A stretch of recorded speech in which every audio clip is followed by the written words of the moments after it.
श्री दुर्गा देव्ये नमः। श्रीमद्देवी भागवत महापुराण षष्ठम स्कंध अध्याय 3 वृतासुर के द्वारा इंद्र की पराजय। व्यास जी कहते हैं, राजन, तदंतर महाबली वृतासुर वेद के पारगामी विद्वानों द्वारा स्वाध्ययन कराकर रथ पर बैठा और इंद्र को मारने के लिए चल पड़ा। देवताओं ने जिन बहुत से दैत्यों को परास्त कर दिया था, वे क्रूर स्वभाव वाले दानव भी वृतासुर को महान बलि समझकर उसकी सेवा करने के लिए साथ हो लिए। वह दानव युद्ध करने के विचार से आ रहा था। यह देखकर इंद्र के गुप्तचर बड़ी शीघ्रता से साथ देवराज के पास पहुँचे और वृतासुर क्या करना चाहता है उन्होंने यह सूचना दी। दूतों ने कहा, स्वामिन, वृतासुर नाम का एक दानव आपका घोर शत्रु है। त्वष्टा ने इस बलवान राक्षस को उत्पन्न किया है। अब बहुत शीघ्र ही रथ पर बैठकर वह यहाँ आ रहा है। पुत्र की मृत्यु से संतप्त होने के कारण त्वष्टा के मन में क्रोध का संचार हो गया था। उन्होंने आपका संहार करने के लिए मंत्र प्रयोग से इस दुर्धर्ष दैत्य को उत्पन्न किया है। इसके साथ बहुत से राक्षस भी हैं। महाभाग, भयंकर शब्द करने वाला यह शत्रु बड़ा ही विकराल है। इसकी आकृति ऐसी है मानो मंदराचल अथवा सुमेरु पर्वत हो। अब इसके आने में किंचित मात्र विलंब नहीं है। आप अपनी रक्षा का प्रयत्न करें। उसी अवसर पर अत्यंत डरे हुए देवताओं भी वहां आ पहुँचे। तभी इंद्र गुप्तचरों की बात सुन रहे थे। इतने में ही वे सभी अपनी बात सुनाने लगे। देवताओं ने कहा, माधवन, इस प्रकार स्वर्ग में अनेक प्रकार के अपशुगन हो रहे हैं। पक्षियों की बोली से जान पड़ता है कोई महान भय सामने आ रहा है। कौवे, गीत, बाज और कंक नाम वाले भयंकर पक्षी घरों पर आते हैं और विकृत बोली बोलकर रुदन करने लगते हैं। चिड़ियों की चींची कुकू शब्दों की जो कोई गणना ही नहीं है। हाथी और घोड़े आदि वाहन आँखों से आंसू की धारा गिरा रहे हैं। महाभाग, रात में भवनों पर रोती हुई राक्षसियाँ आती हैं और उनका अत्यंत भयंकर शब्द सुनाई पड़ता है। मानद बिना आंधी के ही ध्वजाएं टूटकर गिर रही हैं। आकाश, पाताल और मृत्युलोक सर्वत्र उत्पात दृष्टिगोचर हो रहे हैं। रात में सियारिनियाँ घर के आंगन में आती हैं और उनका करुण रुदन आरंभ हो जाता है। प्रत्येक घर में गिरगिटों के जाले लगे हैं। प्रायः अनिष्ट का सूचक करने वाले सभी अंगों में फड़कन आरंभ हो गई है। व्यास जी कहते हैं, राजन, देवताओं की ये बात सुनकर इंद्र चिंतित हो गए। उन्होंने बृहस्पति जी को बुलाया और उनसे वे मनोगत बात पूछने लगे। इंद्र ने पूछा, ब्राह्मण, बड़े आश्चर्य की बात है कि ये भयंकर अपशुगन क्यों हो रहे हैं। महाभाग, आप सर्वज्ञ हैं। इस विघ्न को दूर करने की आप में पूर्ण योग्यता है। आप बुद्धिमान, शास्त्र के तत्व को जानने वाले तथा देवताओं के गुरु हैं। विधियों के ज्ञाता ब्राह्मण, आप शत्रु क्षय करने वाली कोई शांति करने की कृपा करें, जिससे मुझे दुख न देखना पड़े। वैसा ही प्रयत्न आपको करना चाहिए। बृहस्पति जी बोले, शास्त्राक्ष, मैं क्या करूं? इस समय तुम्हारे द्वारा अत्यंत घोर निंदित कर्म हो गया है।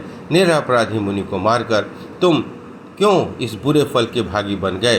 अत्यंत उग्र पुण्य और पापों का अमिट फल शीघ्र भोगना ही पड़ता है। अतएव कल्याण चाहने वाले पुरुष को चाहिए कि खूब सोच समझकर कार्य करे, जिससे दूसरे कष्ट पावे। ऐसा कर्म कभी न करना चाहिए। दूसरों को पीड़ा देने वाला स्वयं सुखी रहे, यह असंभव है। शक्र, तुमने मोह और लोभ में पड़कर ब्रह्म हत्या कर डाली है। अब सहसा किए हुए उसी पाप कर्म का यह फल तुम्हारे सामने आया है। संपूर्ण देवता मिलकर भी उस वृतासुर को नहीं मार सकते। तुम्हें मारने के लिए ही वह आ रहा है। उसके साथ बहुत से दानव भी आ रहे हैं। वासव दिव्य आयुधों को लेकर वह सामने आ रहा है। देवेंद्र, वह प्रतापी दुर्धर दैत्य जगत का संहार करने की इच्छा से आ रहा है। वह किसी प्रकार मारा नहीं जा सकेगा। राजन, इस प्रकार बृहस्पति जी के कहने पर वहाँ कोलाहल मच गया। यक्ष, गंधर्व, किन्नर, तब को ही सार समझने वाले मुनि और देवता सब के सब घर छोड़कर भाग चले। वह यह देखकर इंद्र अत्यंत विचलित हो गए।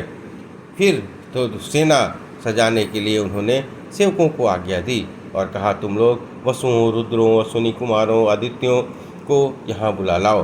पूखा, भग, वायु, कुबेर, वरुण, यम आदि समस्त प्रधान देवता अस्त्र शस्त्र लेकर विमानों पर बैठे और शीघ्र यहाँ आ जाएं, क्योंकि इस समय शत्रु हम पर चढ़ाई कर रहा है।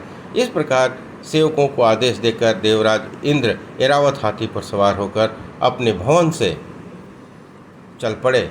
ऐसे ही संपूर्ण देवता भी अपने अपने वाहनों पर चढ़े और युद्ध के करने की प्रतिज्ञा करके हाथों में अस्त्र शस्त्र लेकर निकल पड़े। तब तक वृत्रासुर भी दानवों के साथ लिए हुए मानस पर्वत की उत्तरी सीमा पर पहुंच गया। इंद्र भी देवताओं के साथ उस स्थान पर पहुंचे और युद्ध आरंभ हो गया। फिर तो उस स्थल पर इंद्र और वृत्रासुर में बड़ी भयानक लड़ाई होने लगी। मानवीय वर्ष के से 100 वर्षों तक युद्ध होता रहा। मनुष्य और आत्मानुभावी ऋषि सबके मन में आतंक छा गया। पहले वरुण का उत्साह भंग हुआ, फिर वायुगण विचलित हुए, तत्पश्चात यम, अग्नि, इंद्र सबके सब युद्ध स्थल से भाग गए। इंद्र प्रभृति समस्त देवता भाग गए। यह देखकर वृत्रासुर भी अपने पिता त्वष्टा के पास लौट गया। उस समय त्वष्टा प्रसन्नतापूर्वक आश्रम पर विराजमान थे। वृत्रासुर ने उन्हें प्रणाम किया, कहा, पिताजी, मैंने आपका कार्य सिद्ध कर दिया है। इंद्र आदि जितने देवता युद्ध भूमि में उपस्थित थे वे सभी परास्त हो गए हैं। वे इस प्रकार भाग चले जैसे सिंह के सामने हाथियों और मृगों में भगदड़ मच जाती है। इंद्र पैदल ही भाग गया है। उसके श्रेष्ठ हाथियों को मैं पकड़ लाया हूँ। भगवान, अब आप हाथियों में प्रशंसनीय से ऐरावत को स्वीकार कीजिए। डरे हुए प्राणियों को मारना अन्याय है। यह समझकर मैंने उनके प्राण छोड़ दिए हैं। पिताजी, आज्ञा दीजिए, अब आपका कौन सा मनोरथ पूर्ण करूं? संपूर्ण देवताओं को हृदय में घोर आतंक छा गया है। थक जाने से व्याकुल होकर वे भाग गए हैं। इंद्र भी निर्भय नहीं रह सका। उसने अपने ऐरावत हाथी को छोड़कर स्वर्ग की राह पकड़ ली है। व्यास जी कहते हैं, राजन, वृत्रासुर की उपयुक्त बातें सुनकर त्वष्टा के आनंद की सीमा न रही। उन्होंने कहा, बेटा, आज मैं अपने आप को पुत्रवान समझता हूँ। मेरा जीवन सफल हो गया। पुत्र, तुमने मुझे पवित्र कर दिया। आज मेरा मानसिक संताप दूर हो गया। तुम्हारे अद्भुत पराक्रम को देखकर अब मेरे मन में किसी प्रकार की हलचल नहीं रही। पुत्र, अब मैं तुम्हारे हित की बात चाहता हूँ, सुनो, उस पर ध्यान दो। महाभाग, बड़ी सावधानी के साथ आसन जमाकर तपस्या करना परम आवश्यक है। किसी का भी निरंतर विश्वास नहीं करना चाहिए। तुम्हारा शत्रु इंद्र महान कपटी है। इसे तरह तरह की भेद विद्याएं भली भांति विदित हैं। तपस्या में लक्ष्मी प्राप्त होती है। उत्तम राज्य पाने के लिए तपस्या परम साधन है। तप के प्रभाव से ही प्राणी में बुद्धि और बल आता है। इसी के आचरण से प्राणी संग्राम में विजय प्राप्त होता है। अतएव तुम महाभाग ब्रह्मा जी की आराधना करके श्रेष्ठ वर पाने की चेष्टा करो। वर पा जाने पर दुराचारी और ब्रह्मघाती इंद्र की सत्ता नष्ट कर देनी चाहिए। शंकर जी बड़े दानी हैं। सावधान होकर शिष्टापूर्वक उनकी उपासना करो। तुम्हें वे अभीष्ट वर दे सकते हैं। जगत की रचना करने वाले ब्रह्मा जी में असीम सामर्थ्य है। उन्हें संतुष्ट करके तुम अमरत्व प्राप्त कर सकते हो। फिर पापी इंद्र को परास्त कर देना। व्यास जी कहते हैं, राजन, वृत्रासुर ने जब पिताजी की यह बातें सुनी तब पिताजी से आज्ञा लेकर वह सहर्ष तपस्या के लिए प्रस्थान कर दिया। वह गंधमादन पर्वत पर पहुंचा। वहां पुण्य सलीला गंगा जी बह रही थी। स्नान करके उसने कुश का आसन बिछाया और शांत चित होकर उस पर बैठ गया। उसने अन्न और जल का बिल्कुल परित्याग कर दिया। योग अभ्यास से उसकी वृत्ति एकनिष्ठ हो गई। स्थिर आसन पर बैठकर वह निरंतर ब्रह्मा जी का ध्यान करने लगा। वृत्रासुर तपस्या कर रहा है यह जानकर इंद्र अत्यंत चिंतित हो गए। उन्होंने तप में विघ्न उपस्थित करने के लिए गंधर्वों को भेजा। यक्ष, पनग, सर्प, किन्नर, विद्याधर, अप्सराएं, अन्य भी अनेक प्रकार के देवदूत इंद्र की प्रेरणा से वहां पहुंचे। सभी माया के जानकार थे। तपस्या नष्ट करने के लिए उन्होंने सामूहिक प्रकार से यत्न किए, किंतु वह परम तपस्वी वृत्रासुर अपने लक्ष्य से तनिक भी विचलित न हुआ। इस प्रकार श्रीमद्देवी भागवत महापुराण छठा स्कंध अध्याय 3 संपन्न हुआ। बोलिए दुर्गा महारानी की जय।